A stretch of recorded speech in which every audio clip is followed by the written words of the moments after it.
heading into this call, I really want to, and especially for some of our new members, make sure that I coach you guys and set the expectation on how to get the most out of these calls, right? So you can show up to this and be like, wow, this is a cool motivational story, right? That's not the goal of this, right? I want you guys to, obviously there's going to be motivation, but the part of this motivation that I want you to understand is where the guest speaker started from and where he took it to. So everybody can relate to that. When you have that head trash in your mind, well, I can't get to there because I don't know this person, or, my family doesn't do this, or I don't know anybody, or I don't have this money, I don't have this investment.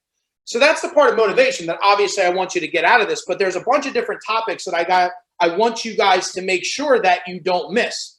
And as far as housekeeping rules, when you're on these guys, remember, do not try and multitask on this, right?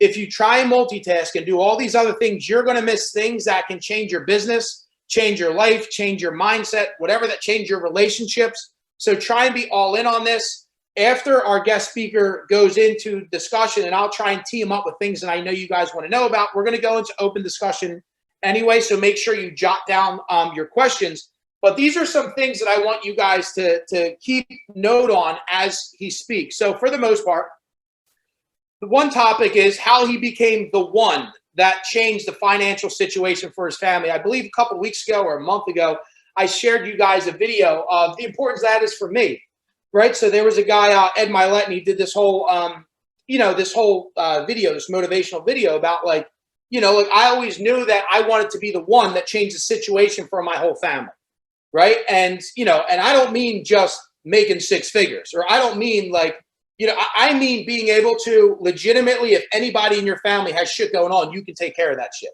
because you have the financial capability to do so. Or you became so successful that if there's people in your family that are going down the wrong path, they can look at you, not because of the shit that you say, right? It's the stuff that you are doing on a consistent basis, right? You are actually living what you're telling that person to do. So that type of motivation can pull generations to be successful. This guest speaker is one of those people who changed the situation and changed the family tree for generations upon generations. So that's important.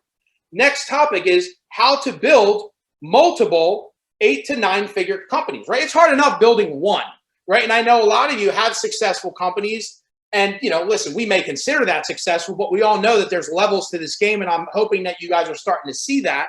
But for the most part, some of you are like, well, I want to start this other thing, but man, I don't know if I should start this and I'm going to literally drop the ball on my main company. How do I do that? Well, our guest speaker has done that on very high levels with multiple companies. How to work with family and significant others, right? I know everybody talks about that.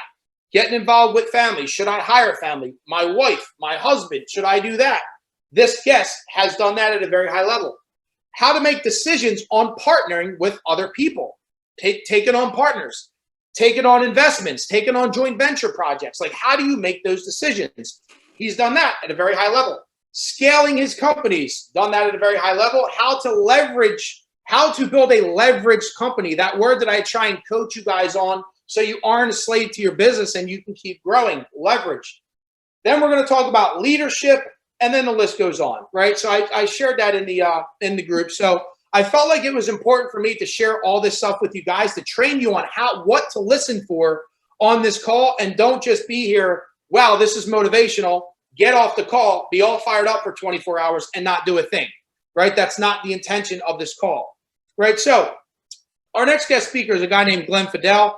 I want to share with you guys how I met him. So ultimately, I have a bunch of friends. And I happened to, through social media, find a few friends post about a guy named Glenn who made a TV show, Blue Collar Millionaire. So I was like, damn, I'm always intrigued. And he seemed like a young guy. I'm always intrigued with high performers. I'm like, let me connect with that guy. And then I started seeing he's big on his family. He's got a big family. And I started seeing more of his story. So I was like, you know what? Let me reach out to him because I don't know if you guys hopefully know this by now. That's what I do. I try and find super high achievers and then I try and reach out to them. Sometimes it works, sometimes it doesn't, to build a genuine relationship with them, not go out and just pitch them on some bullshit and lose their trust. No, to actually learn from them, see how I can be of service to them through my network. And you'll find a lot of successful people genuinely want to help others. So I reached out. Next thing you know, I was like, listen, I'll buy you lunch, dinner, whatever it is. At that time, he had an equity position in a restaurant, right? So he was a part owner of a restaurant. So I went out and I had actually a pretty long lunch with him. Long story short, after that meeting, he said, listen, just want to let you know if there's any opportunities that come up, and this is the key word, leverage. I'm always interested, right, in doing deals, but I can't like physically have to do a lot of stuff, right? So he just planted that seed in my mind. Now, I'm sure he probably says that to a lot of people and nobody ever thinks of it, or, and nothing ever comes of it. Fast forward a year later, there's some opportunities that came. Next thing you know, we were collaborating on some things. Through that, then I started becoming really good friends with him and started learning so much from him and seeing he had a massively successful roofing company, concrete company. Then he went into one of his passion projects called the Bump Box. I see Anthony Delco, my Delco boy. He actually, funny thing was, he just had a closing literally yesterday, and one of the closing gifts were a selling Delco branded Bump Box. And I was like, Anthony, I said, dude, you have no idea he's going to be on this call tomorrow. So anyway, I seen him. There it is, Dev, right there. Look at that. Oh yeah, you had the sneaker guy make that for you, didn't you? Oh yeah. We started with the Flare 8 over here. Then we just got the new guys just like 2 weeks ago. Oh, okay, yeah. So we actually just bought the printer that we can do that on. Yep. It's awesome, man. We love them, man. They're awesome. Oh, great, man. Glad you enjoyed. There you go. That's just how the universe works. Sure enough, some stuff pops off like that. But ultimately, I was able to learn so much from this guy. And what you'll find, he's the most down-to-earth, authentic person, which I find makes a lot of people want to do business with him. One compliment that a lot of times people give me is like, listen, you are who you say you are, like you're unapologetically you. And this, like, at a very high level, and I've seen it, whether we were at business meetings, he's just himself, man. And that's what I think intrigues me with him, and why a lot of people bring opportunities to him and do business with him. So I'm sure I left out a lot of stuff. It will pop up as we go through this conversation. But Glenn, thank you so much for hopping on with everyone and taking very important time out of your schedule to do this. And ultimately, if you can kind of just start from the beginning on, how you even got into roofing, a little bit about your beginnings too, and then we can kind of flow there, and I'll kind of tee you off with some good questions. Sure. Yeah. Well, thanks for having me, first of all. And all that was some very kind words. And it sounds like I'm really good at a lot of these things, but the truth is I've made way more mistakes than I've had successes. So I just make sure I try to make the same mistakes twice. So I guess to start off with that, when I was younger, I don't know, this is about, let's see, about 21 years ago.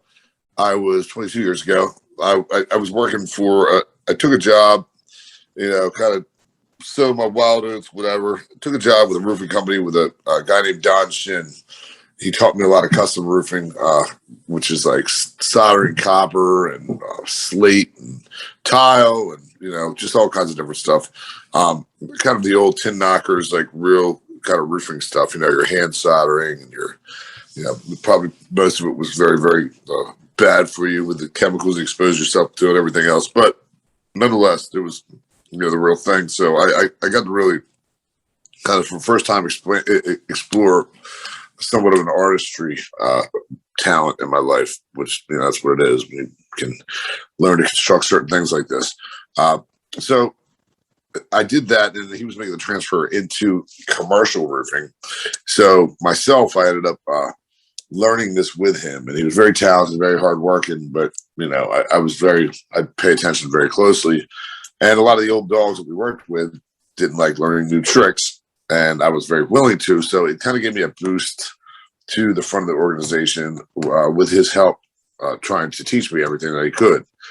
So from that point on, we started traveling around doing jobs out of DC, up in New York, just all over the place, Virginia. The Braymore and Flanagan's. We used to do all the Walgreens, all that kind of stuff.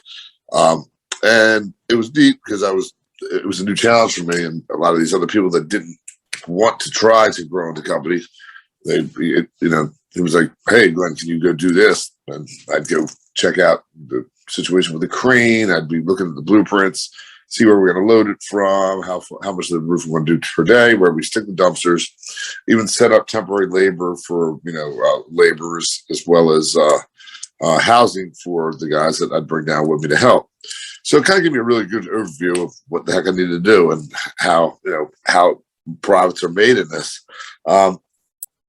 After that, I had done was now my wife. Her mother needed a roof done, and I said, okay, let me look at this, and I figured out that me and a couple other guys could knock it out in a day and make like $2,000 in profit. Meanwhile, in the beginning, I'm bringing home $400 a week, something to the tune of that, maybe a little more, but it turned out it was like, hold on, that's $2,000 making in a day. It's 5 weeks salary. I'm onto something here. And it was also nothing against my boss. It worked really well because he wasn't going against me to do that type of thing. So we were doing commercial. I was training out of state, so I wasn't going into any kind of competition with him. Those are the kind of jobs that at that point he was passing up and had been passing up for a long time. So he didn't mind us banging out a job on the weekend. Well, after I found out that I could make that kind of money, that kind of snowballed. And like I said, I thought I was onto something, and I started getting more and more jobs. Friends, family, and neighbors, and that kind of stuff. So, learned a lot from the guy. We're still very good friends. One thing he always taught me was that if you do good work, you will never have to worry about having work. And, obviously that has to do with price and everything else, but I kind of modeled myself after that. It was always like, do good quality, know how to deliver good quality. And the communication was naturally there with some of the things that, I guess some of the character traits that I had with just different things. Sales was something fun for me. Management was something fun for me, getting a job done right and seeing the fruits of my labors after it being done. That was something fun to me. Problem solving, that kind of stuff, So all in all, I learned that there was some money to be made, and that kind of snowballed and took off. And so it's been about 20, I guess almost 21 years since I've started up the Fedale Roofing. And now we are the 32nd largest in the nation. And we're on track to it started out of my garage, out of a house we were renting. I just got on the call and heard Alabama Roll Tide, and I can remember because at the very beginning of my business, my daughter, who is about to turn 19, well, my wife was pregnant with her, and now last week I just set her up at Alabama and did a Roll Tide. I got the licensing for the SEC, so I got a Alabama book box center out there with, which just happened. She's the first one to have it, but it's fun to watch the full circle, and I can remember how things were much different when she was just coming out, which was in another month it'll be 19 years.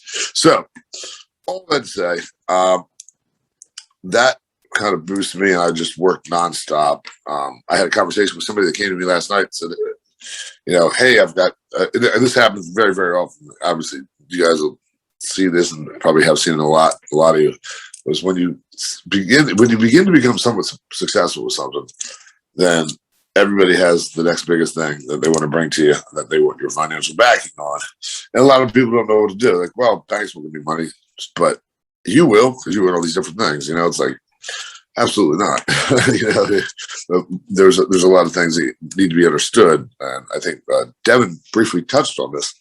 Was you'll see a lot of people come in and say, "Well, you have the connections, and this thing will go right together." And we don't have the funding; the bank won't give it to us, but you have that too. And it's like basically people come to you like, "All right, well, this guy's going to change my life and boost my business if he believes in my product."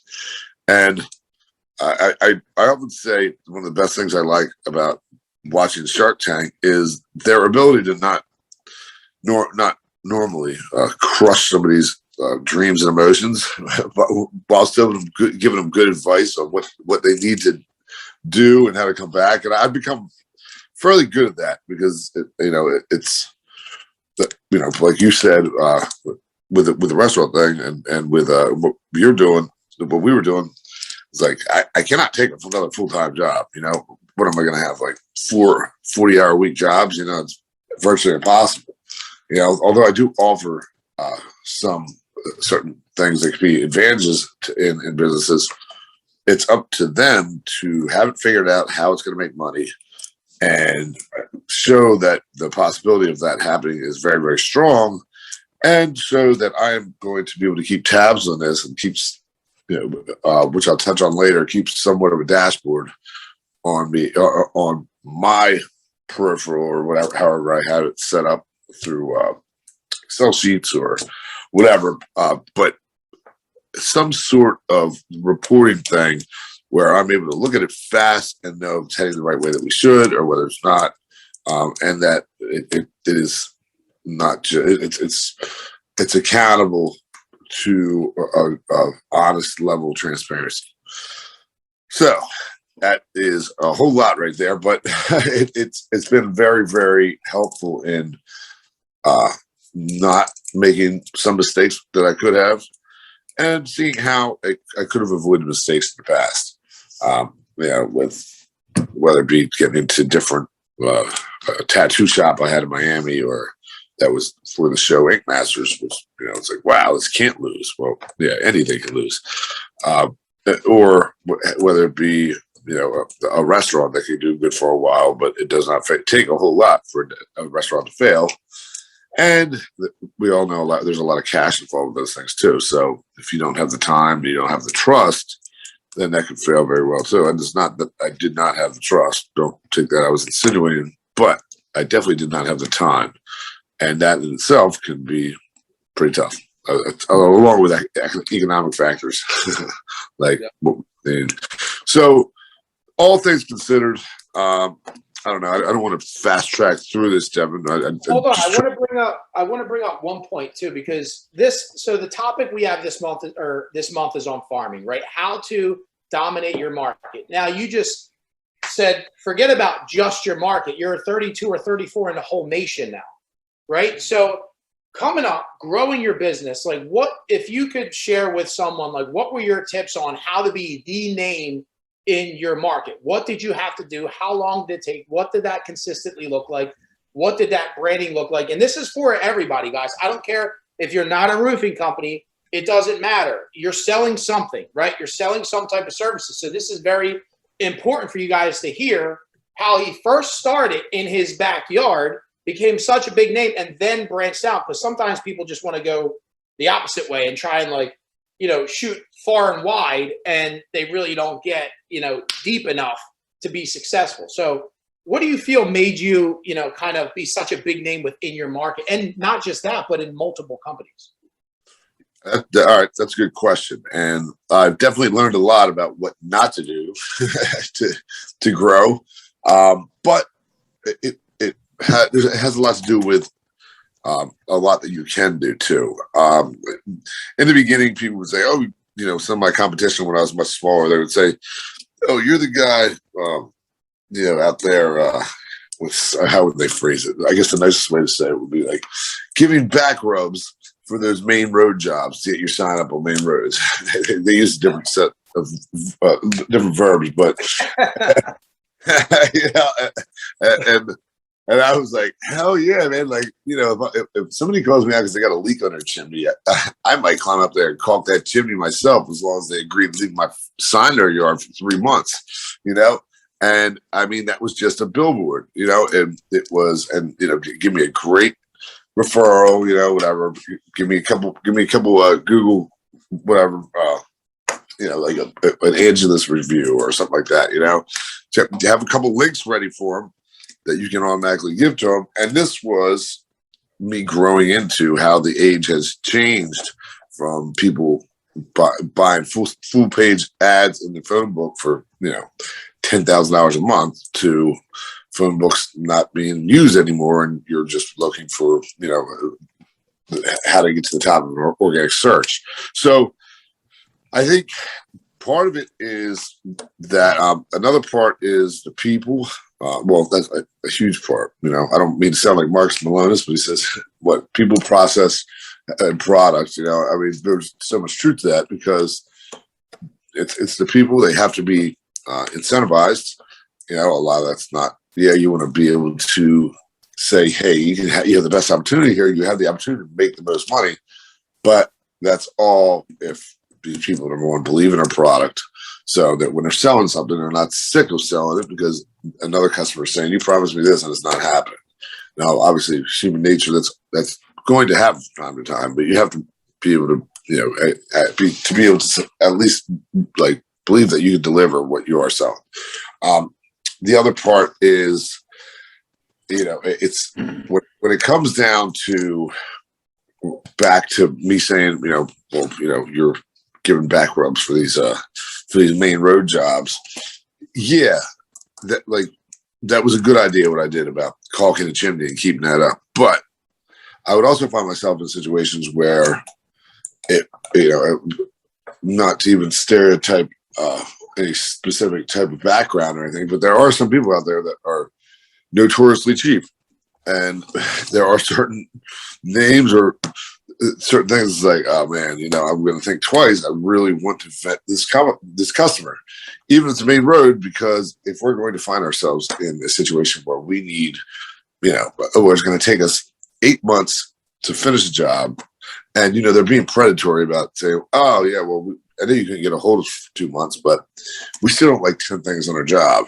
Say, and we've been waiting for 2 months. We sent you a bill 2 months ago, and now you want to tell us, after we finally get a hold of you to see why you haven't paid. A lot of this stuff is vetting, like, who do you want to work for?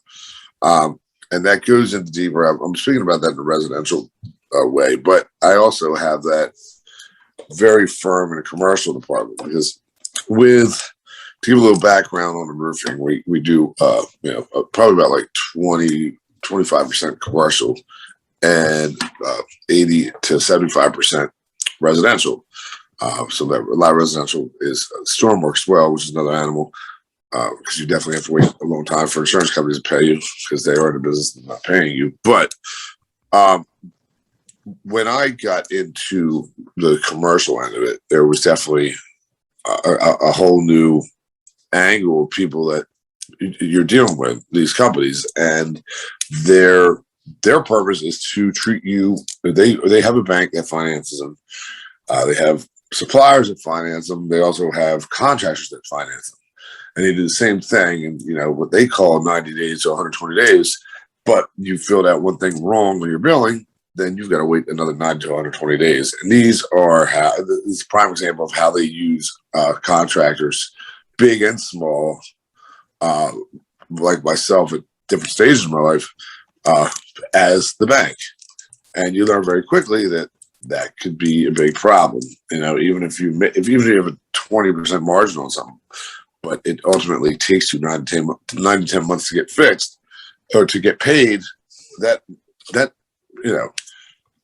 margin on there is sometimes virtually worthless after that, or it's costing you money, depending on, how you have to stretch yourself and how many of these jobs you can actually take on. So my point of that is, when I took over my concrete company, which now we have a concrete company, and last year I opened a concrete plant where we have a kind of state-of-the-art mobile mix. Its name is GFP Cement, so it's Glenn, Fedale, Papa. Papa is my partner. GFP Cement and GFP Mobile Mix.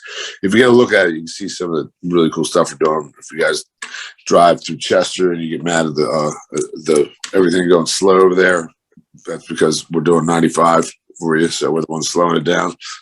Whenever I'm coming back from Philly, I'm like cussing it up and down. I'm like, well, at least it's me doing it. So Glenn, hold on before you get it, because I want to tee you up for that, right? So I just want to make sure people didn't miss this. Right. So a few important parts. Right. So Glenn was saying, when I started up his company, he would go out, whoever needed service, and be like, listen, I'll do this small job. Let me put my sign on your front lawn for 3 months. Right. That is huge. Like, I do not want you guys to miss that, because coming up, especially starting, there's a lot of people that think they're too good for certain jobs, especially in the beginning. Right now, as he grew, the next part of that, which was very important, was understanding who is your perfect avatar that you want to market to and do business with. Because on the other end of that, there could be people that you're sitting there just taking on every job, you're doing this, and I'm talking about as you grow, right? Because in the beginning, like he did, you got to do whatever it takes to get your sign out there, to be seen, to eat. But eventually, you'll find that you're putting so much time and energy, and by the way, you're marketing to the wrong avatar that in the end of the day is going to cost you money. And what you guys in our Deep Roots community yesterday, we focused on energy, right? And they will take the mental energy from you, and what's going to happen?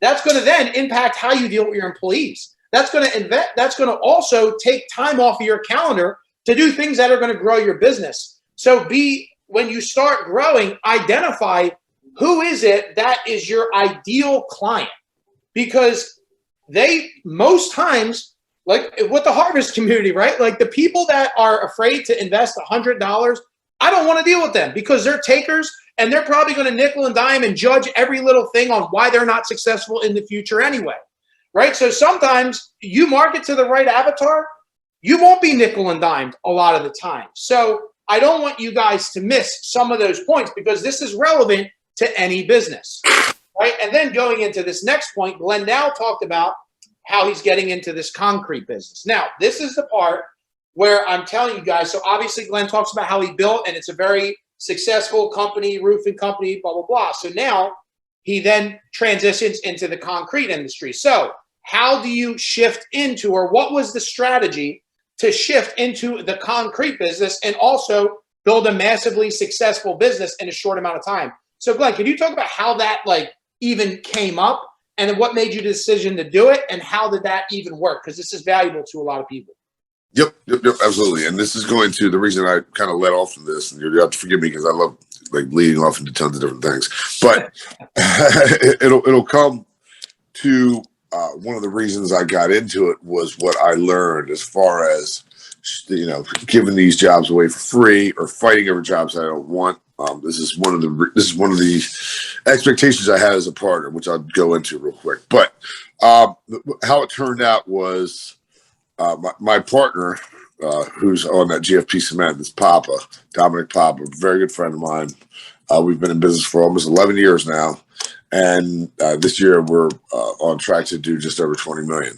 And this is between both the mobile mix and the concrete company ourselves, where we do the installations, do a lot of refinery work, that kind of thing. He was working at different manufacturing facilities, things like that, whether it be in Philly or here or there, and he's very experienced in it. Back in the day, we actually met because we were both, back to my daughter that I just took to college, me and him were dance dads. Meaning help him check the stage up for those long recitals that I don't know if anybody really truly enjoys, but you see your daughter for 10 minutes and then another 3 hours and 50 minutes of everybody else's kid. But these were the things, and he was very patient with him. We were nice, and he said, "Oh, and my roofing company's name is G Fedale, which is my name, Glenn Fedale, but G Fedale Roofing." He says, "Oh man, actually, I think he saw my wife." He says, "Hey, you know that guy?" And she was like, "You work for that company?" And she was like, "Yeah, yeah. My husband actually, he's helping out this weekend with the dance stuff too." He's like, "Oh man, well yeah, you have to here, give my number, this and that." I'm like, "Oh great, another guy's here. Who is this creep? My 8-month pregnant wife giving his number up to give him to me. Sure, I'm sure." But I saw him after that, and he ended up being a very, very cool, genuine guy. Ended up being very widely known for his success in concrete, or by having a company that did over 50 million the year before. And it was just during the crash, and I believe this was like 2008, he got stiffed by a couple big contractors, and he had to claim bankruptcy just because of some stuff. So all that is, hopefully I'm not saying too much for him, but I think it's probably widely known. No, it wasn't his fault. And he went on to talking to me about it, and was trying to restart, and had restarted, not without my help, but just had restarted and hadn't been very, very, I would say, thorough in setting up the expectation with the person they restarted with. I think he kind of rushed into it. That wasn't working too well.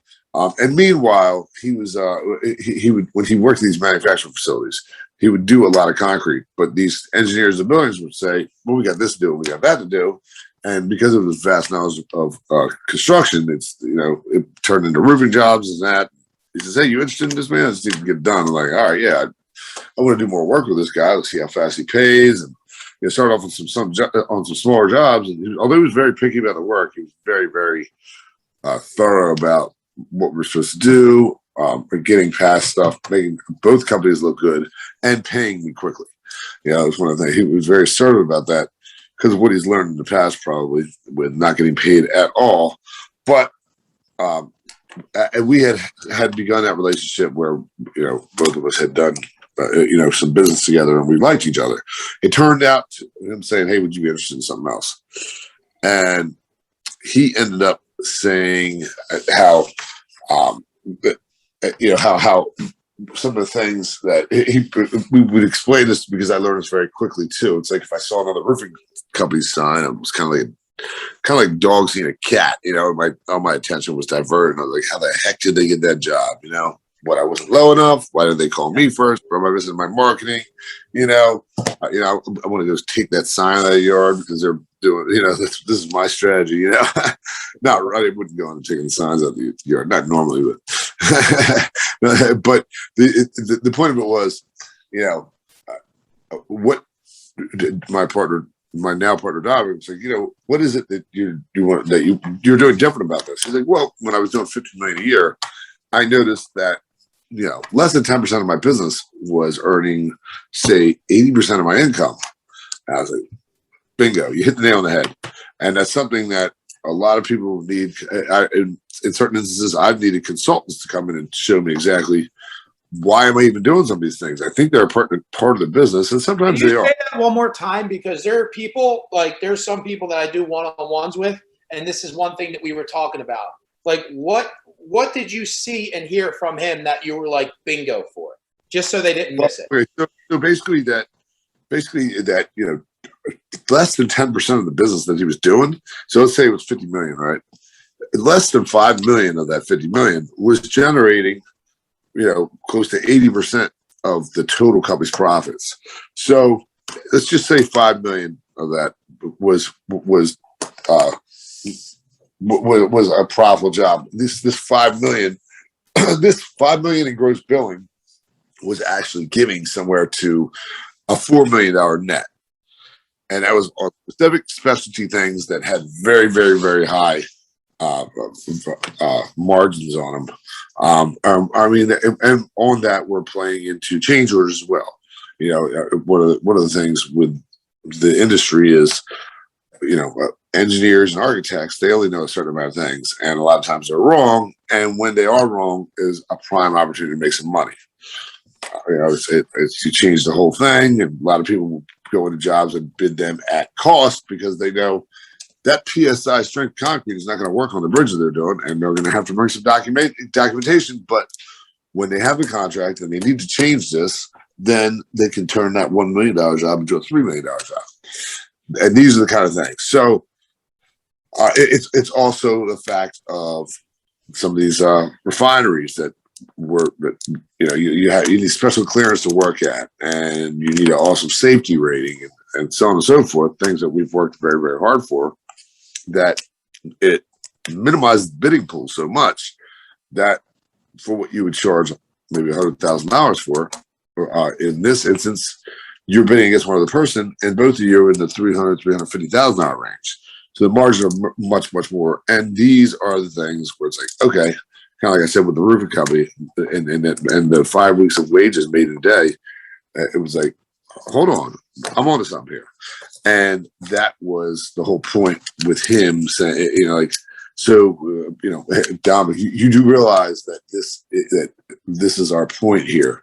If we could do 5 million in business and make 4 million in profit, then why do 50 million in business and make 6 million in profit? Yeah.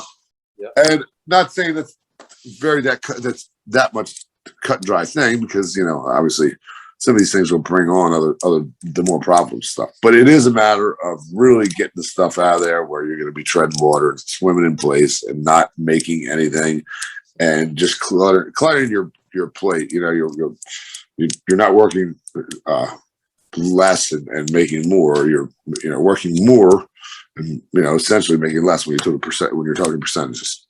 Okay, so some of the company owners that I'll speak to, it's like, listen, I get so much time and energy into this part of my business, and it's just such a pain in the ass, and I don't really make all my money on it. Where I make all my money is this, right? And maybe let's just forget about contracting, right? This is ultimately what we talk about on being productive, right? If you guys are doing this one lead generation activity, and let's just say it's virtual networking, right? Let's just say people are on these virtual networking things, and you're like, man, I'm on one of these a day, but I'm not getting any business out of this. But when I do this, when I go golfing, right, when my boy Deal goes golfing, he's cashing out payroll deals left and right. So it's like, why bullshit with this when I'm getting most of my deals here and go all in on the things that are more profitable for you? So I like to put it in terms that relate to everybody. But if you are in the construction industry or run a business that has multiple ways to generate income, and you're putting so much time and energy into things that literally bring you probably 15 to 20% of your profit, it's like, well, maybe you should probably focus going all in on the thing that can bring you massive profit. But that's why I just wanted to highlight that, Glenn. So continue on. No, I like that, and please keep on hit me with that stuff, because it reminds me of I know us as humans, we complicate things, overcomplicate things. But what I try to do is keep it simple, because that's the easiest way to pass it on. All right. So one of the things I like to say is, hey, if you're able to do something, and I hear this thing with some of the smaller guys. I'm friends with a lot of different companies, and they'll tell me like, why they think they're working at this and what was good. One in particular, he tells me often, like, dude, I make so much money on this part of the business that I give this part up for free. And I'm like, well, that's, and let's just, I guess to elaborate on that is, they were saying, well, I charge for my labor, and although I foot the bill for the material, I do not do an upcharge on the material. So I don't give the 20% upcharge. And number one, if they're in my industry, I don't like it, because that just means they're driving the price down, where I'm a firm believer in every step of the way, whatever you're doing, whatever action is required of the business, you should be making money. It's for the same reason why you have on your invoice that if you go past a certain date, that you will be going to be charged an interest charge. It's also for the same reason that if somebody's doing a cost plus job, meaning that they're being billed just for the labor part of it, and that people are supposed to foot the bill for the material and whatever equipment rounds are needed and all that. They are, if there's anything that is out of the contract, or if these people are late on bringing something in, then there is something that's going to make sure that they are being reimbursed for what they're doing. And that's something that when I talk to these guys, I'm like, man, you are just shorting yourself. It's important for every single thing that takes an action, whether it's your project managers, or whether it's your guy meeting a dumpster company at a job, or whether it's you helping them consult with a insurance company. I mean, we do a lot of insurance work, and a lot of times people will just kick tires all the time until they get money out of the insurance company. And we are very good at getting money out of the insurance company, and we'll get the maximum amount out of them, which can change them cutting you a check for $6,000 all the way up to them realizing they owe you $100,000. And this is something that we'll get a bat for. But it's also very easy for somebody that has us go through this process. And these people come, they're like, oh, wow, look, I just got a check for $100,000. But in the beginning, all I needed to do was fix this one thing. And that was only going to cost me $5,000. So let me just fix that. I'm going to keep the other $95,000. Well, it's very, very important, because our guys, countless hours goes into this. It's important for us to make sure we're recouping what we're able to do. So we developed an agreement that somewhat protects us on that. Doesn't mean we want to take every person to court that jerks us on it, but it does keep the big predators out of it. And sometimes you have to make an example out of somebody when they get really, really predatory about it. And I think if that's as good as a decent example that I can explain on it, I think how it goes, any kind of movement or anything that you have to do or that your staff has to do, it's going to take up time, take up energy, should have some kind of dollar amount attached to it. I'm not saying you're always going to get it, but that should always be the goal. So your partner, right? So you made this partnership with the guy who did the concrete business, right? What were the reasons why you were comfortable to make this partnership? Because I want people to understand in case they're like, you know what, I'm intrigued with this business. I know somebody, they're coming with me over here. Why did you agree to get into that business with that specific person? Well, it was kind of a perfect storm. I had bought a commercial property where I had some space that just needed cleaning up, and he was willing to. The guy that he was working with was willing to sell for an asset only purchase, which I was able to take care of, and I got a really good deal on. Actually, the guy kind of, I don't want to say it, but kind of negotiated himself backwards, it seems. But he's very adamant that he wanted things done a certain way, which is fine, and it worked out more favorably for me. The point was, with the guy Dominic, I'd seen that he had been somewhat of the biggest name in Delaware in concrete at one time. So track record, right? Track record. Yep. I'd also seen that he knows it better than anybody. He is a trusted authority through a lot of people. He's got a lot of awards, that kind of thing.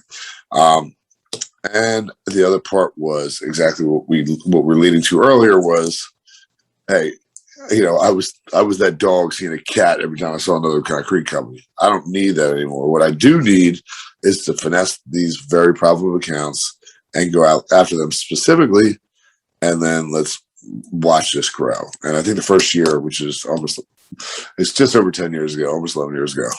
First year we did $700,000. And then, like I said, this past year we're doing upwards of 20 million. So it's been it's been a growing scale, and obviously there's been some growing pains. Last week, one of my beautiful mixed trucks overturned, and we have two on order that are not going to get here until January, and we've got a lot of work. So it's not the funnest, but nobody got really seriously hurt, and we'll make do with it. We'll figure it out, but. All things considered, it's great to see this happen. It's great to see a new brand, which I think we'll go into a little bit. But it's a continued brand that reinforces what I'm known for, which is quality, honesty. Having my hand in important projects and being able to complete those projects. With smiles on people's faces and the people involved feeling like they got a value. Not everybody's always going to be happy, but people. I don't think anybody out there could ever say that they firmly believe I cheated them. I've always been the one to, even if I know I'm right, try to make sure that I end something with everybody being cordial about it. Burning bridges is one thing I've always tried to teach and teach people around me, and also be able to make a strong practice in my life. From leaving people that I was doing business with or that I worked for, all the way down to having a disgruntled employee. So you don't mind sharing this, Glenn? So when you did partner with him, because I remember there was an interesting kind of model that you did to have him be your partner. It was almost like a salary with some type of profit. But so if somebody's looking to do that, what strategy did you use to kind of partner with him, and what were those terms? If you don't mind sharing, No, I don't mind at all. I don't mind at all. Basically, we wanted to. Purpose of the buy was under some special circumstances. He there was a lot of money on his accounts receivable for the other guy. And I'm not even sure if I'm able to talk about this, so maybe I shouldn't. Or if there's a statute of limitations on it. It's been over 7 years. I don't know. But anyway, I guess the negotiations were certain things that I was able to trust that he'd get done and put my trust in him. And, it very well could have went south like other deals have done. But this one, I had some real comfortability with him. We had a really good rapport, really good sense of how each other had done business for a while already, just from what we've done. And when we spoke about it, I mean, there's conversations about what we spoke about and what was right and what wasn't right. And I think we both had to understand where we're coming from, but it was also very important for us to go to an expensive specialty lawyer to write up an operating agreement that was very, very clear on whose responsibilities were what, because that's something that I'm very, very adamant about, is saying, hey, like I said, I don't need another full-time job. When I get into this, be very, very clear what you can expect from me. And that could be an hour a week. Something that I learned from you like multiple times was, listen, the one thing, and you even said, listen, I make it clear, like, and I try and get them to tell me clearly, like, what it is that you want from me. And I always make sure I over deliver on it too. I remember you said that. Under promise and over deliver. I think that's one of the most important things. And whether they remembered it or not, you go overboard putting it on paper, and it's usually pretty simple. I mean, there's a lot of other things go into it, but when you get done up front, then the worst thing you're going to hear is, well, I didn't really read the agreement that I signed. It's like, well, you should have, because we both use the same lawyer and they were pretty open about doing it. It wasn't, hey, use my lawyer for this. It's like, hey, we want to go into this, but we want to make sure there's no problems in the future. And a lot of times I've been very, very, like with some of my real estate stuff, a guy that's been with me for 15 years, the attorney that we use knows me better than the other guy, but he made some suggestions on how to guard myself even better. And I was like, no, well, this guy, it was a couple of years before we actually got it done when he came to work for me. And now he's been with me for almost 16 years. But it was very easy to go off the trust factor that he stuck with it for a very long time. And these days, now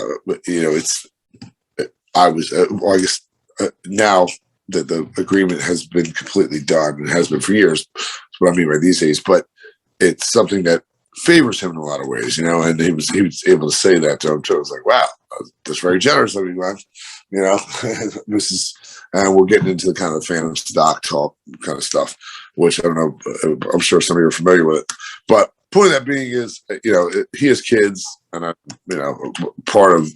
another part of what we do is making sure that the families are living as good as they could.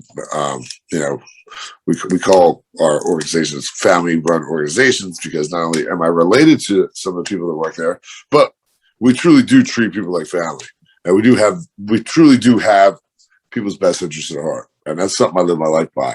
If you want the best for people around you, good is always going to come back to you. And it doesn't mean you're not going to, everything's going to be perfect, but your intentions show through. And I think we're really good at that. Well, within reason, obviously it's not a nonprofit, but at the same time, when you're able to incentivize people and offer, that family environment with something that they can earn top of the industry, as long as they are working to the top of the industry standards, then you're retainage of good employees, and your culture that keeps people and keeps the turnover down of the good ones. That stuff is going to far outperform what you'll see in the market. So, and we'll wrap up the partnership with the concrete, but for the most part, I think I remember it was like, so if somebody was looking to do that, what did you do? Was it like a salary and then a piece of profit share up until you get to back to that. Yeah, back to that. So we actually got into it. Yeah, you were asking that. Unless you're not allowed to talk about it, then that's a whole no. I am. I think. I want to make sure I'm not putting anybody's business up there. But I think what originally was, hey, what was it? What is it that you need He has three daughters. Ironically, his oldest daughter, is a senior at Alabama right now. While my daughter, I just set up in her dorm, is a freshman. She's out there. So he's got, my point of that is three daughters, and two are in college, one's still in high school. And he obviously needs something that's going to, reflect a decent living situation for his family, fair and all that. So, in the beginning, said, "Hey, how much do you think this is worth? What do you need to get by with this?" And he gave a dollar amount. And I said, "Well, you're going to be doing all the work, and I'm not expecting a whole lot. So any kind of other benefits, whether it's a draw extra you need or whatever, you're going to get the salary, but everything after that is split 50-50. And then as things go, as the net profits go for the business, then we can talk about the salaries going up." And since then, in the last almost 11 years, I think it's been about maybe 4 times that he said, "Hey, dude, this is a year. This is where we're ending up. What do you think about a raise?" And I kind of feel funny when he asks me that sometimes. Like, a raise sounds perfect. If we made $1 million this year, then of course you should be entitled to $50,000 more in salary. Because that $1 million would be split 500, plus he would be receiving a salary. And like I said, I don't want to say exact numbers, but if it was 150,000, then. So since then, it's never been a question. He's always been very respectful about that, and we're just very direct about it. And no, but with him, it's easy too because he's not a very greedy guy. Yep. So to take notes on some things here. So obviously, you guys now know a strategy that he did to go into partnership with people, what qualities, track record, all that stuff he looked into before even jumping into that. So just, I just want you guys not to miss that stuff. Now. Yep. Now, one of the things that was very, very probably attractive to him was I've been in the real estate for a long time, and I was pushing more into the commercial development, which he is very experienced on. And since then, we've built a couple commercial buildings. There you go. But my point with him, my point with him was, "Hey, Dominic, I know you like to run this stuff. You like to, you have these dreams for this and that. I'm willing with you to not take any money out of this business. Let's keep on growing it, and anything that we have that maybe we can, work on something to offset some of the business taxes, or not that we would do that, but just try our best to use whatever over and above his salary is to build this real estate portfolio."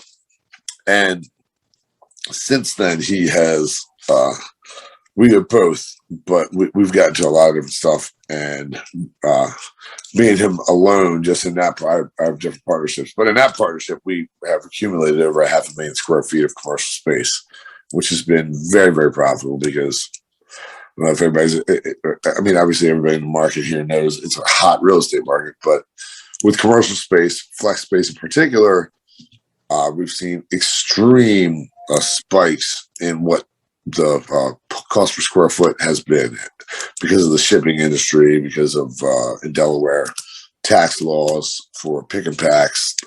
It's just favorable. So those things considered, that's been a perfect storm. And he saw it wasn't me being a partner saying, "Hey, we made, like I said, we made $1 million this year. Where's my 500?" It's like, "Oh, well, we made $1 million this year. I was supposed to take 50%. I'm supposed to take 500. You're supposed to take 500. Hey, why don't we put that into this next property that I found?" And that is going to be ultimately what I can count on for my children, my grandchildren's kind of legacy stuff. That is huge. So it's not just the opportunity at hand, right? It is, hey, obviously we have this business that we can go into together for.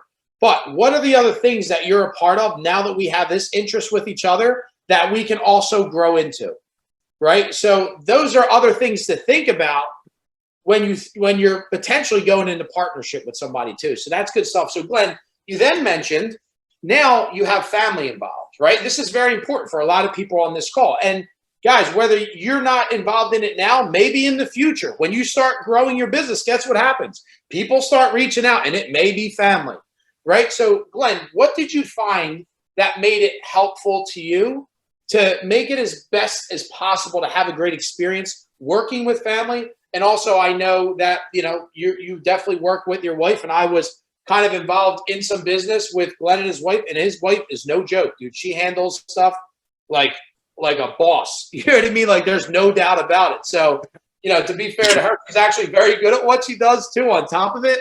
But can you share with people what you found made that work? And obviously, I know that there are some struggles with that stuff.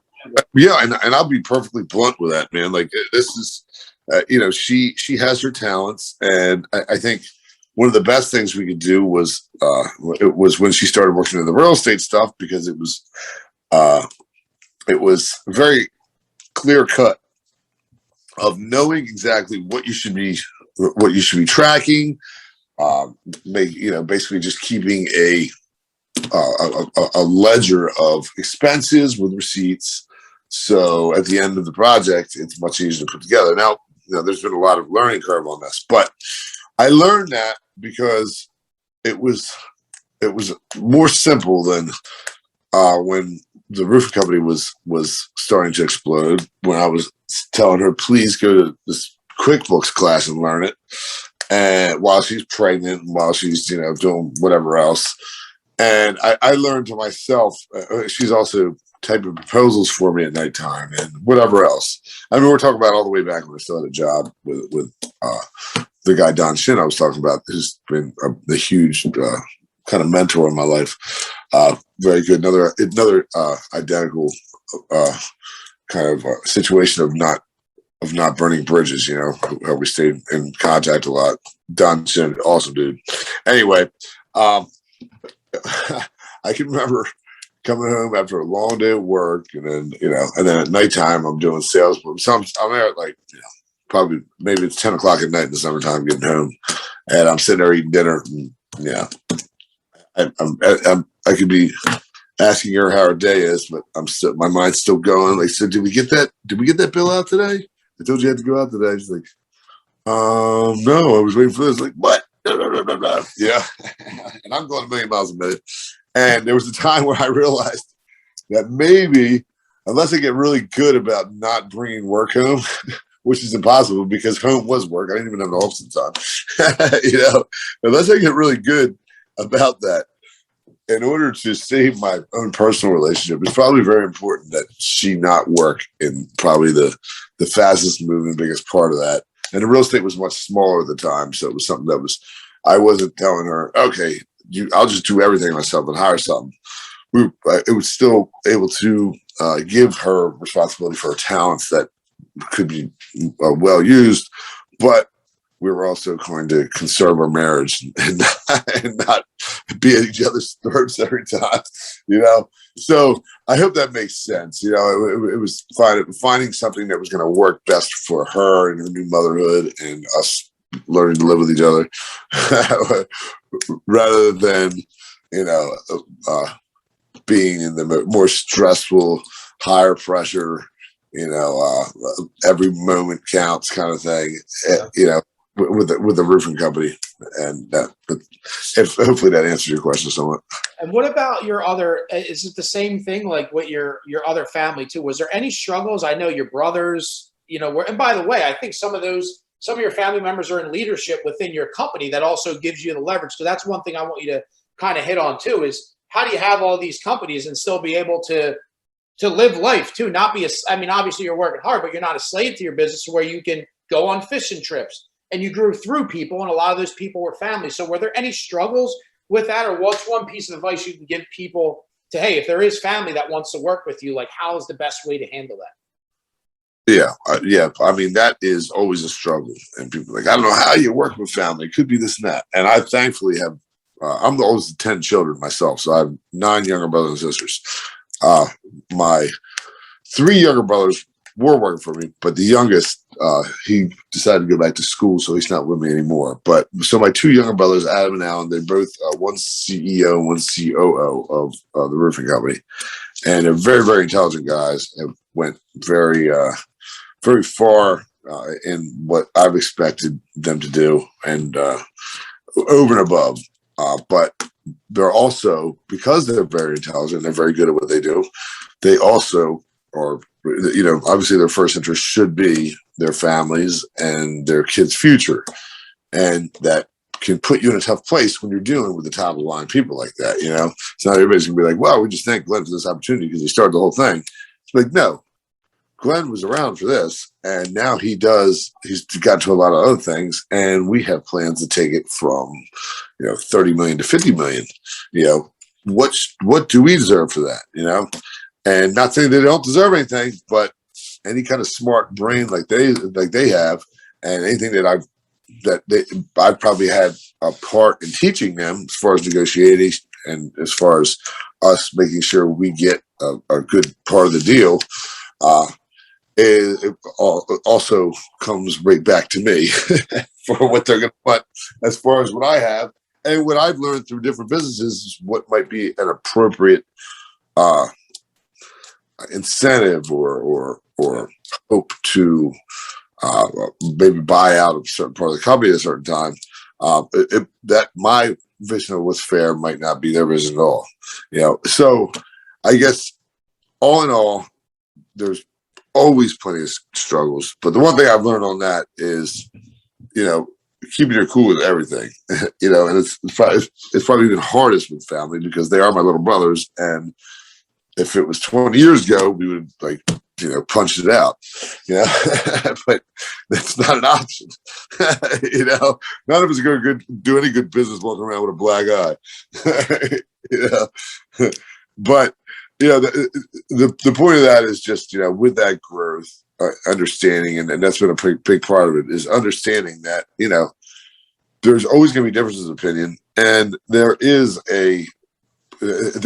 always a reasoning for something. Trying to understand that reasoning, not meaning you need to agree with it, but getting to the bottom of it and hoping that it could be, hopefully it can be talked about amicably and fairly and without, starting to see red and shutting down any kind of rational thought, and voices raising and all that kind of stuff. Because, it's like I said before, if they weren't good at these huge positions of authority that they're in, then they would not be, trying to negotiate. I don't want to say fight for. They're trying to negotiate the best terms they can for themselves and their offspring. Like I said, I'm dealing 10 kids, and there's not only do my two brothers work for me, but 4 of my brother-in-laws work for me, as well as several cousins and uncles and aunts. And it didn't start out this way; it was by myself. But everybody understand where he's coming from with this, right? So if you guys end up growing, your own company, and it takes you 20 years, and you were grinding it out, right, while people were partying in the summers and shit like that, and you were coming home 10 o'clock at night with your wife, and then as you grow something, right, and as people hop in there, then, when it starts continue getting bigger, then sometimes people will start thinking, well, maybe he's my family too. So ultimately, they don't kind of think about what he had to do to grow it to that, and almost try and negotiate to be a little bit unfair, right? Because, listen, I kind of set you guys up fairly for where you're at now. Don't count my money that I, kind of grind it from when I was, in and out of school or whatever it was. So that could be, whether it's your family or somebody else, that just know that's a real struggle too. As you grow a company, becomes, because what happens, right? When people start seeing success, then they start getting into their own mind, like, well, what should I be? If I'm this, it's like, wait, where were, you weren't with me shooting in the gym. I heard a lot of people probably know about that line. You know what I mean? But it comes back to that. So how do you handle that? And one thing that I will say with Glenn, because like I said, I do business with Glenn, and there's been times when anybody, and listen, I'm a hothead too. There's been times when I was like, man, the one thing I noticed with Glenn is he does not lose his cool, right? And he has probably 50 times more things going on than I have. companies. He's talking to China at 2:00 in the morning for the bump box, this, that, the other thing. And no matter what, and we deal with some real estate stuff, and there's been some shit, and he's invested a lot of money that I would have wanted to kill somebody for, right? Like, come on, like, but he always kind of, and one thing that we always say with you guys, never get too high, never get too low. One thing I always noticed was no matter what, he always kind of remained and kept his cool, right? And by the way, Glenn is, you know, like there's some people's personalities that you probably do not want to see this guy lose it. You know what I mean? So it's kind of better off that way. Yeah, I lost it.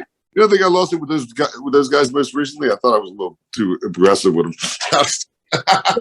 I've heard it to be a lot worse, but that's very important. That's one quality that I was always like, man, like that's crazy how, like, you know, there could be some things where you invest $100,000-$200,000 in it. It's like timelines aren't hitting, and he's always kind of handled it kind of very like just kept that vibe going, which was very you know, cool thing to see there. So Glenn, because I want to make sure I get everybody's questions and stuff like that.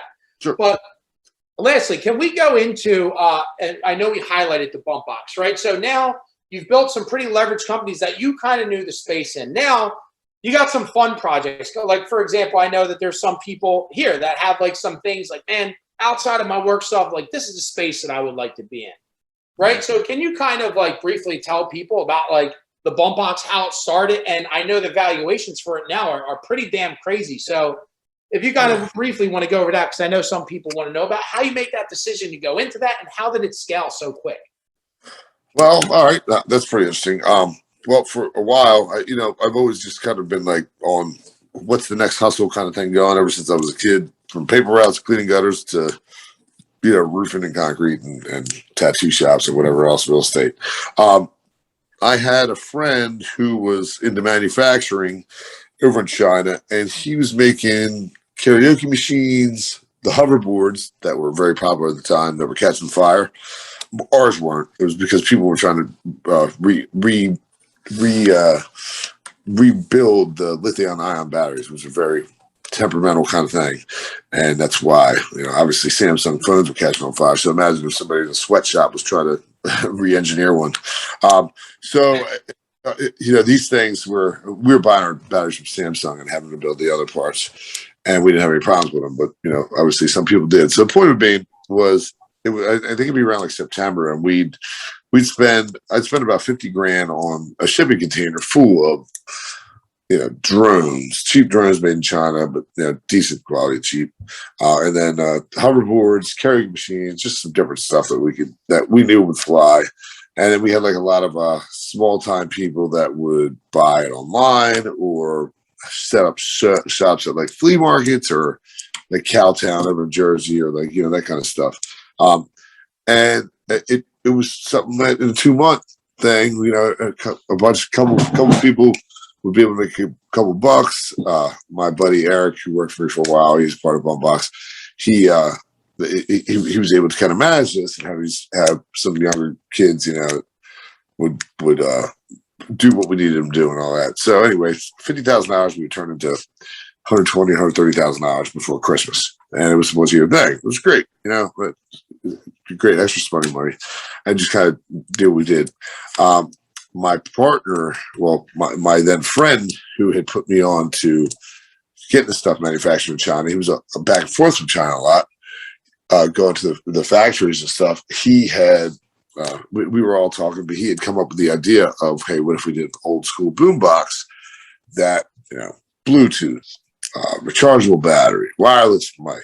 Well, no, it's funny. Wireless mic came on later, and this is an interesting part of it. But I said, this would be cool. So made a prototype. Well, we started talking about it. I said, would you be interested? I said, yeah, sounds great. And I know this guy has a track record of success too. So it wasn't a huge upfront investment. I was already doing some stuff. I knew it was going to strengthen another relationship that I was working here with. I wouldn't actually start manufacturing. I had a patent on a roofing product that I wouldn't have manufactured over there. He had the people that helped with it. So it was only right for me to really, really consider this business opportunity. And I definitely believed in it. I think these things would sell. If nothing else, we break even or make a little bit of money. But so we I go into it, and it's me, him, there's four of us, my brother, my buddy Eric, and then a guy named Dave, who I've since purchased. He wanted to go a different route, so he offered me his shares at a discount about 2 years ago, and I obviously bought them, and now that made me the second majority owner of Bump Box. The only one bigger than me is the guy Rob out in California, who I was explaining. So anyway, we go on to some social media stuff, picking up on it, and it really going. And that's when some of the stuff I figured out became much, much more important for me to realize who's buzzing about this and what is going to create a buzz. And, whether it's one of them was this Comic-Con guy that was walking across the street with a bump box on his shoulder, dancing in front of the cop. The cop was getting mad, yelling at him or something. He was just like cool as a fan, still dancing in his stormtrooper outfit, It got over 1 million hits. And then Little John was like, yo, I need one of those. Well, picking up on Little John's comment that, it's like, bam, hey, let us send you one. And then I went to Damon John from Shark Tank. He's like, that thing is dope. I need one too. Bam, we'll get you one of those. And both those guys reposted it, and we got a really, really cool following out of it. We ended up teaming up some people that were detrimental to us getting in front of some of the big people that we're in front of now, faces. And since then, we've just seen astronomical growth of something that it actually is kind of revamping the culture. And at BET, they did the top 10 top 20 most influential things in hip hop over the last 20 years, and they put us as one of them. We're like, I don't know if you guys ever seen Defiant Ones with Jimmy Iovine. I'm like, it's the white guy doing this. It's pretty cool. Yeah. Which is an awesome, inspiring story. If you haven't watched Defiant Ones, that's about just Jimmy Iovine and NWA story, like the real story. It's good. If you saw NWA, it's like that, except it goes from Jimmy Iovine's story from working with John Lennon all the way up to him, reshaping the industry, seeing the value in NWA. So that going on, we've had a lot of stuff. We've had a lot of talk with some really, really high name people. I was out there with him last week, and we had a little bit of interest from Eminem. His manager Rosenberg was discussed. Eminem's not a guy that gets into a lot of businesses. I think he has four, one of them being Shade 45 Radio, the Shady Limited Clothing. He had Shady Records and something else. I don't know. But he's not a guy that's like, hey, I got a restaurant over here. I got a donut shop over here. And I got a lot of those guys just get into a ton of stuff, and really, he's very careful about that. Also very wealthy and wise with his money. And the fact that he reached out to us meant something, because everybody knows he's not one to get into business. So we're attracting the eyes of different people. That hasn't turned into anything yet. Don't say it won't, but his manager's a very shrewd guy, kind of guy. and I know he has a lot of faith in him. He's been his manager for over 20 years. So point of that being is, we've seen some of the really, really, really huge stuff come through, and I know there's a lot of stereotypes about the business, and I'm learning new stuff every single freaking day. Just as the algorithms are changing every day on how you keep stuff organic, and you have to relearn this, or Facebook advertising or anything. It's the same thing. It just goes and goes and goes. Another one of would be it's a big win for us is in September next month. We're supposed to be in all the Walmarts, which is over 4,600 stores. Now, if we have 10 units in 4,600 stores, then we're looking at least doubling our revenue, and that's where I get the figures of Bump Box on track to do around $65 million this year, which is crazy because here I am working 21 years to get a roofing company up to over 30 million, and all of a sudden I have an electronics company that goes up to 65 million in 5 years. It's pretty cool though. And one of the things is, like, in the beginning I was like, well, we don't want to work for Walmart, because through my own research and just things that I've read and probably seen stuff I've seen on TV and stuff, I don't know, but I learned that Walmart is notorious for knowing your price and knowing how much it costs every single step of the way and beating you down so that you are not able to make a profit. This is a lot of people I mean, a lot of people small companies have died because they're like, oh, well, we're going to Walmart. Walmart's like, yeah, well, it costs you 10 cents to make the product. It costs you 2 cents to ship it. And then it's also going to cost you, another 2 cents to warehouse it. And then, so we figure we'll allow you to make a penny profit on this. So for your 14 cents in cost, they want you to charge them 15 cents. But they also want you to have buyback agreements, whereas if that inventory sits on the shelf for more than a certain time, then you're automatically going to buy it back from them. And then they also want terms on their money and all that kind of stuff. And it's a recipe for somebody that if they are not strategic in their logistics and experienced in it, they could crash and burn very, very quickly. And Walmart is known for doing that to people. But on the other side, this is my understanding of it. And I want to say this to say, okay, yeah, this is the general knowledge of it. I also learned from Jesse James from, what was it, West Coast Choppers or Orange County Choppers? West Coast Choppers, yeah. Jesse James was somebody who had that clothing line, and he explained to me, we met out in California over something else, but the conversation had come up because I heard he had sold these West Coast Choppers T-shirts to Walmart. And I was like, how was that, man? It was like, dude, in like a 3 or 4 year period, I did like 600 million in business, and I had a 30% margin on it. I made 200 million. I'm like, what? How the hell did you do that?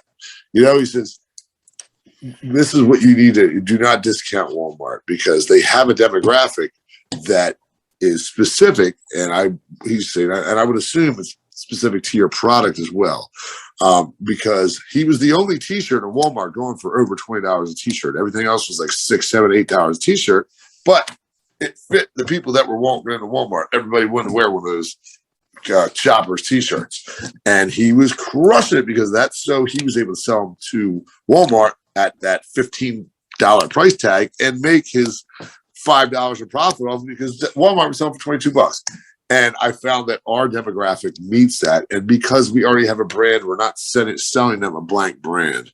They're not white labeling it saying, hey, Walmart shirts or Walmart stereo systems. We have a brand that is already popular. We have a lot of celebrity endorsements, which is a whole other thing I can go into. But it fits the people that are in the specific personality.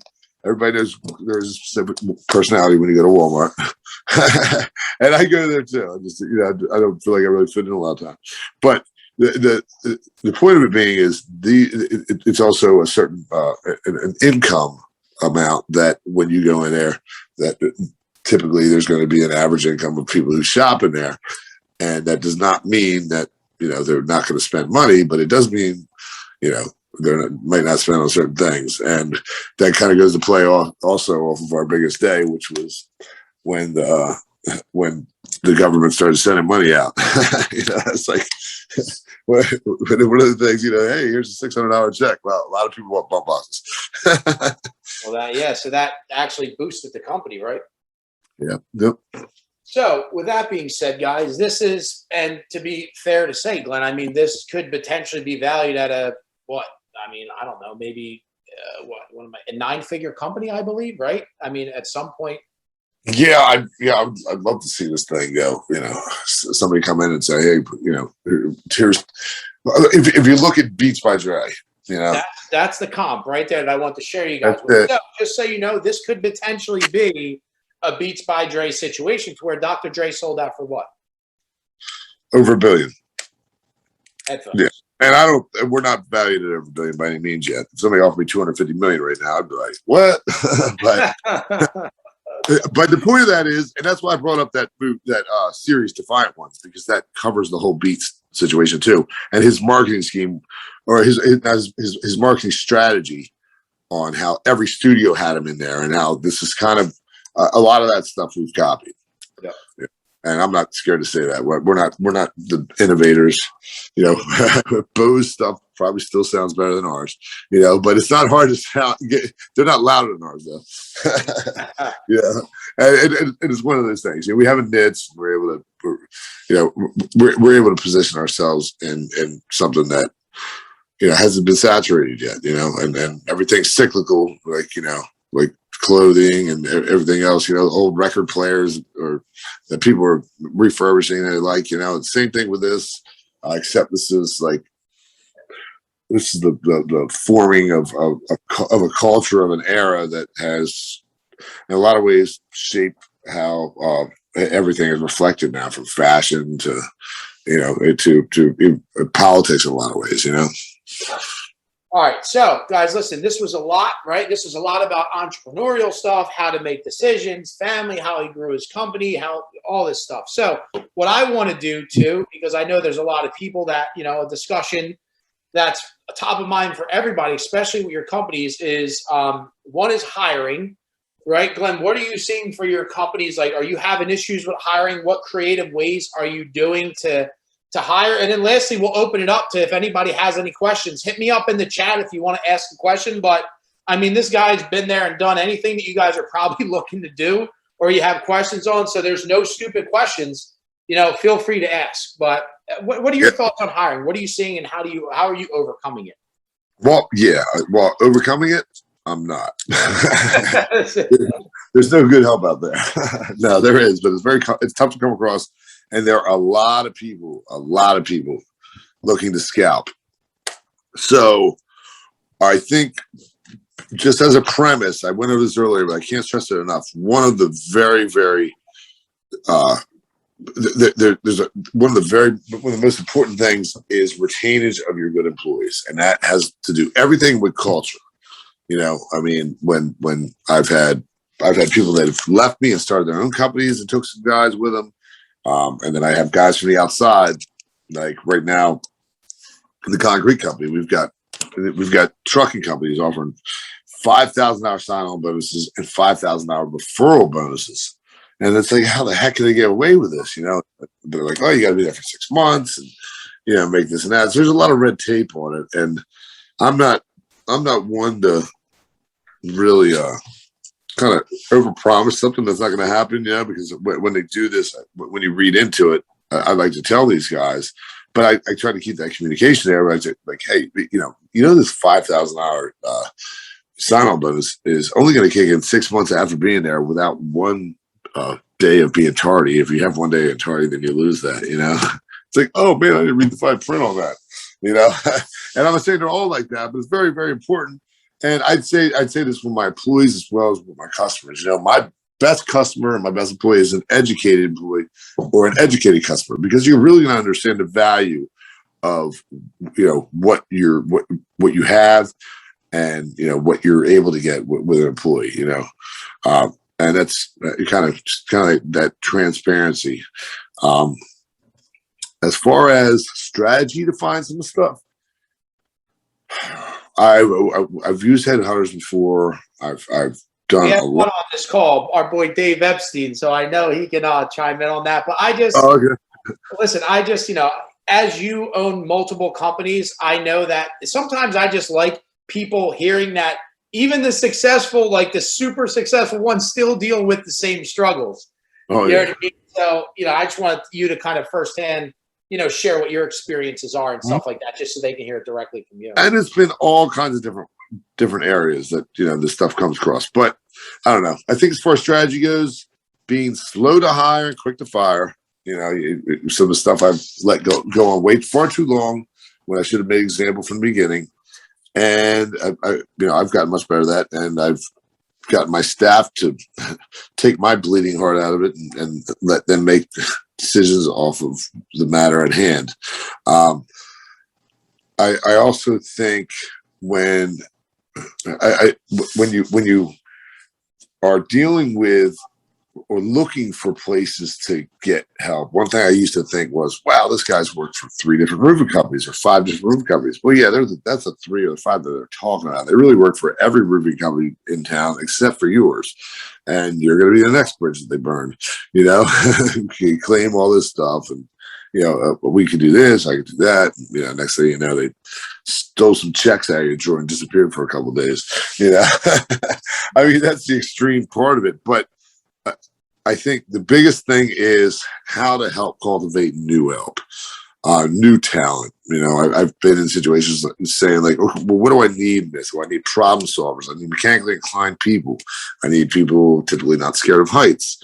I need people great at sales. What industries would be, would these kind of character traits be carried in that, I can offer a different opportunity to them? And one of them was car mechanics. Car mechanics, it's a tough job being a car mechanic, and I'm no car mechanic myself, but you definitely have to have some mechanical inclination to a certain extent, which is what you need for roofing and service and that kind of stuff. So I think one of those things is, finding these people that can do it, that will like to jump industries and go on and do that kind of thing. But, making sure these are the kind of people you're vetted. So that's one thing as far as like, doing your own kind of headhunting. Another thing is also, trade schools. And I've picked up some good guys I've brought in as interns that, they all don't work out. And sometimes it's 1 out of every 10, but sometimes that 1 out of the 10 is a real rock star. The numbers game, man. I was just talking to somebody about that today. I have so question. You mentioned incentive pay. Matt, hop on here. Ask your question. You mentioned that a lot of your people you had on incentive pay, and you wanted them to like believe in your product, it could be delivered, and that's how you help leverage your business. So we're looking to set that up now in our business. We're in 2 different industries as well, and I'm trying to set up across the board incentive pay for the people in the office. And I'm just worried about like, how do you initially bring that to them and get them to buy into it? Yeah, that's a good question, man. That is like, so. Are you guys, are you doing your sales? Do you have a bunch of salesmen, or how's that work? So I do a lot of like the business development sales, but I have estimators and project managers that are responsible to like bid the job and win the job and then carry on the customer service. And then on my landscape company, we have account managers. They're supposed to manage the relationship and get the contract renewed and upsell. Gotcha. So, well, upsell is an easier one because, you're basically adding on, and you can always wait to the end. One thing I've always been a firm believer in is, hey, you guys can really not if you set a par price, and there's so many different details that go into it, and if you have enough of a infrastructure to track exactly what exact profit you make, then that transparency will help you know, number one, exactly what you're making, but also in what you're able to pay these people. And you should not really be paying them these extras until it's collected anyway, because that puts it on their shoulders to make sure it's executed and collected. Right. So a lot of people will say, oh yeah, you get 10% of the sale, but they limit themselves to, but we only do ranch house roofs. Whereas if they were doing a shopping center that needed all kinds of extra timber insulation, whatever, fluid different things, and you find out this $400,000 job that you give a certain price per square foot, but it ends up being, it cost you $440,000, whereas it could have cost you, it should have cost you $300,000, and you're supposed to make $100,000. And you're supposed to give 30 of that to the estimator. Now the job costs you $440,000, and you still got to give that $40,000 to the estimator. So my answer to that is, when it comes to sales, making sure that their incentive is based off profitability and not just a par price, because especially if you're construction guys, there's so many things we can get into it. The second thing is, and this is all across the board, bookkeepers, accounts receivable that are just their only job is to make sure that they're hounding people to get the stuff. I mean, there's a whole different ways to do it. Even canvassers going out and getting new jobs. They're there to set up appointments for salesmen to close the job. And if they set up a new one, then they end up getting, say, a $15 referral. But then if it sells, then they get a $50 bonus everything should be based on you making money every step of the way.